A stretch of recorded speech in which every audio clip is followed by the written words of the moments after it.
Do you suffer from food sensitivities or skin allergies? Can you no longer tolerate foods you used to be able to have in abundance? Are you suffering from hypothyroidism or an autoimmune disorder like Hashimoto's? Welcome to my third video of 3 in this mini-series on the gut health connection. In this video, I'll discuss in detail the gut balance protocol that is essential for your health and well-being. Managing gut health is a critical component of supporting your thyroid function and is especially crucial for women in menopause. By understanding and implementing this gut balance protocol to improve your gut health, you can better manage menopausal symptoms and support overall well-being. A prerequisite to healing your gut is to make sure you're getting adequate sleep. And this will help you heal. And it also would be helpful if you've been following the Adrenal recovery program and liver support protocol in the previous videos that I've mentioned. The adrenals control the rate which our gut heals through the cortisol they release. And a deficiency existing in cortisol can prevent proper gut healing. Without adequate cortisol, we're not controlling inflammation properly. And excess cortisol means we're breaking down the gut barrier for fuel. Supporting your liver first is so important as well, because the multiple immune complexes I talked about and impaired gut function, often seen in people with autoimmune disease, can leave the liver with an excess burden to detoxify. Also, what you may not know is intense physical exertion and extreme sports can cause intestinal permeability instead of helping to correct it. If you are an extreme athlete, I recommend taking time away from training to fully heal while you're completing these protocols. After finishing the gut balance protocol, be sure to look into any infections and other triggers that may be preventing your gut to properly heal. The gut balance protocol consists of 4 steps I've mentioned before. First, removing reactive foods. Once again, the common reactive foods are gluten, dairy, soy, legumes, and grains. Additional foods that you may want to exclude because they're found to be reactive include nuts, the nightshades, and eggs, and of course caffeine, alcohol, and sugar. You want to follow this protocol for 6 to 12 weeks to heal your gut, and you can reevaluate your gut function after 6 weeks and perhaps start reintroducing some of the foods if all of your related symptoms have resolved. If not, you'll need to continue for another 6 weeks. Foods you can enjoy are fruit.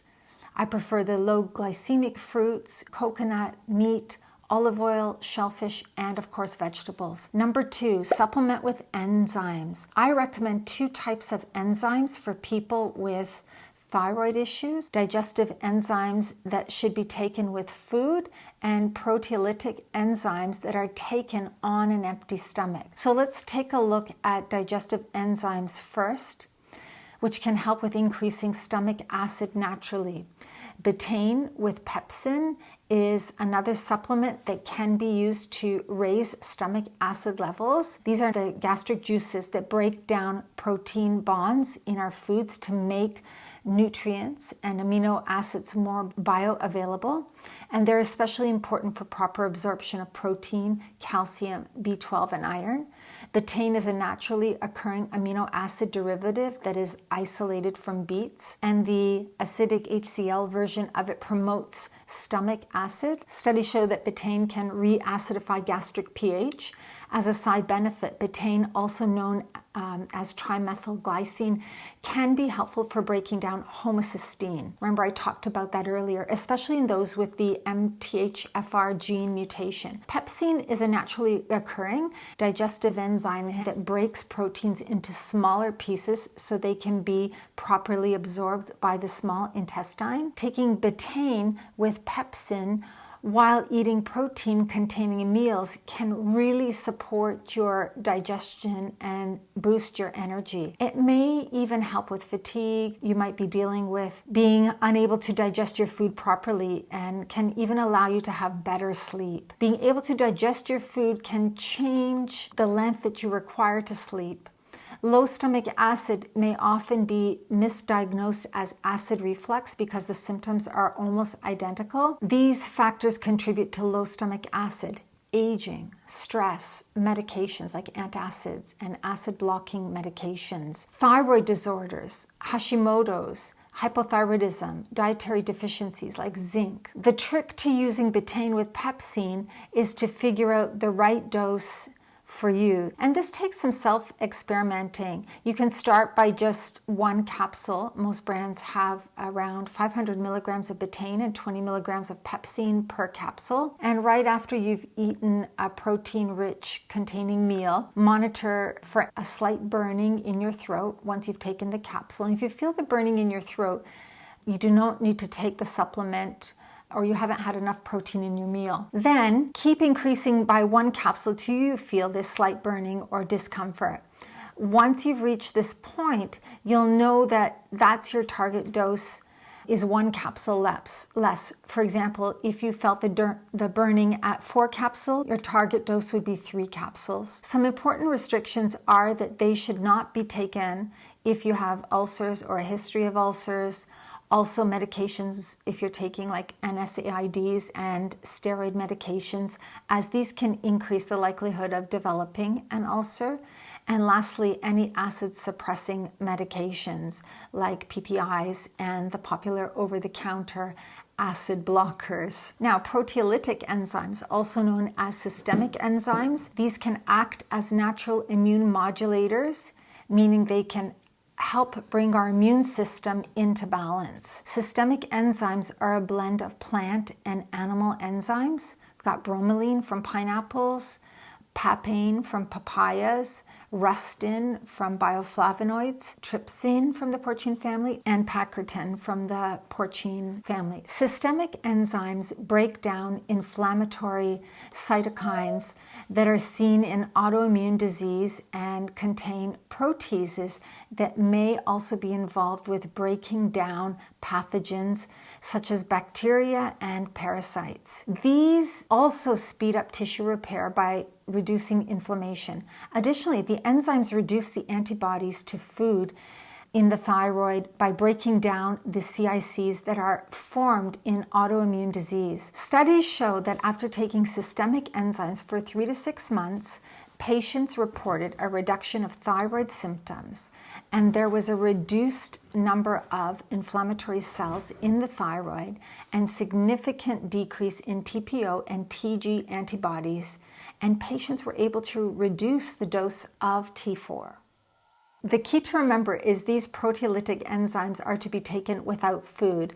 This means either on an empty stomach or at least 45 minutes before a meal or an hour and a half after a meal. If you take them with food or too soon after you've eaten, they will be used up in the process of digestion instead of making their way into the bloodstream where they can act on the CICs. Number 3, balance the gut flora. Balancing the gut flora can play a critical role in overcoming autoimmune conditions by helping normalize intestinal permeability. During the early phases of healing your gut, you can get beneficial bacteria from fermented foods and probiotic supplements.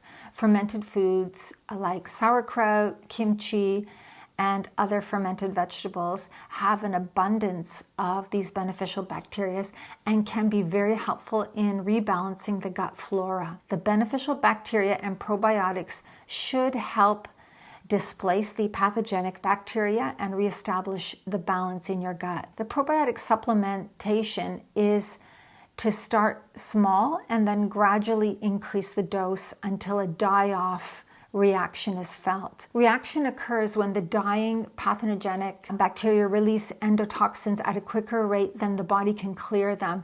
If the reaction is too severe, the dose may be reduced a bit, but it should resolve itself within 3 to 5 days while the probiotic dose is continued. Symptoms of reaction include lethargy, difficulty concentrating, craving for sweets, diarrhea, rash, irritability, gas and bloating, headaches, nausea, vomiting, congestion, and increase in autoimmune symptoms. 3 types of probiotics helpful for people with an autoimmune condition like Hashimoto's, and I've mentioned some of these before, are lactobacillus-based probiotics, S. boulardii, which are yeast-based, and spore-based probiotics. Number 4, nourish the gut. Bone broth is very healing and nourishing and simple to make. A simple recipe that I want to share with you is basically 5 chicken legs, 2 cups of mixed chopped carrots, onions, and celery,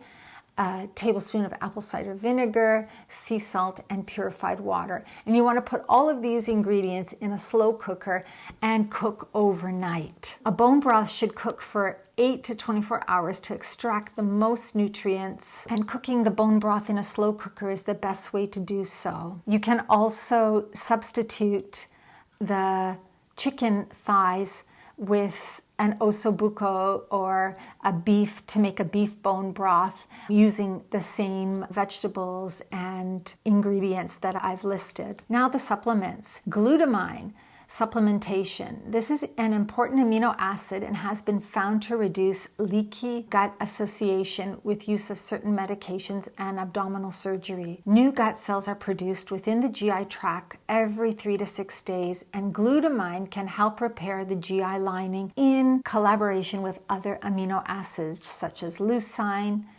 and arginine. The recommended dose is 5 grams 3 times per day. Zinc acts as a catalyst in about 100 different enzyme reactions that take place within the body and is involved in DNA synthesis, immune function, protein synthesis, and cell division. As high as 1 in 4 individuals in the general population may be zinc deficient, including most people with hypothyroidism. Zinc deficiency prevents the conversion of T4 into the active T3 version because zinc is not stored in the body, so a daily supplementation is recommended. NAC, or N-acetylcysteine, is a super supplement for people with autoimmunity, which turns into glutathione in the body and not only supports liver function, but also helps to clear out heavy metals and promotes intestinal health by helping to detoxify intestinal bacteria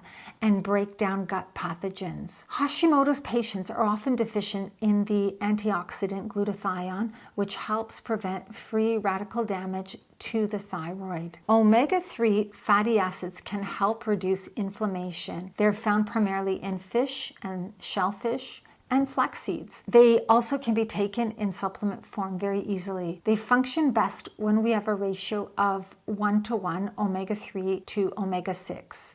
Vitamin D plays an important role in immune balance, building resiliency against infections like Epstein-Barr virus, and maintaining a healthy gut. Managing gut health is a critical component of supporting thyroid function, especially for women in menopause. By understanding and implementing this gut balance protocol to improve your gut health, one can feel better and better manage menopausal symptoms and support overall well-being. The gut balance protocol will help you overcome the permeability issue and some gut infections, and you should start to feel significantly better after completing all the protocols, the liver, the adrenal, and this gut balance protocol. I hope you found this video helpful. Please like, share, and subscribe to my channel. See you next time.